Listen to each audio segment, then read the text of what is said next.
پسر میدونی چرا خراب میشه؟ سختگیری‌های بیجای خانواده، گیر دادنای الکی خانواده. موهاتو این مدل نزن، زشته. این چه شلوار پاره پاره‌ای میپوشی آبرومونو تو محل بردی؟ این چه طرز صحبت کردنه؟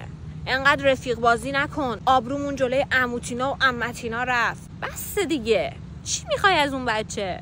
خودت آوردیش توی این دنیا، افسردگی بگیره بشه مرده متحرک، حالت خوب میشه؟ مادر عزیز، پدر عزیز، هدفتو به من بگو. اون بچه توئه، مگه برده توئه که طبق سلیقه تو باشه؟ خستش نکن، به اینجاش نرسون. میدونی اگه به اینجاش برسه چی میشه؟ میره سمت رفیقش، وسط درد و دلاشون از یه نخ سیگار شروع میشه، بعدش میرن دراگ‌های بالاتر و بعد دیگه نمیتونه ترک کنه. چرا؟ چون دلخوشیش میشه همون. اونجاست که رفیق خرابش میکنه. بشکن اوله رو تو زدی. پدر مادری، نمیگم بهش چیزی نگو، نمیگم بیارزه باش، نمیگم به تو چه، بچته، دلت میسوزه، اینقدر به خدا نیاز نیست. از مسیر درستش برو، باهاش صحبت کن. چرا اجبار میکنی؟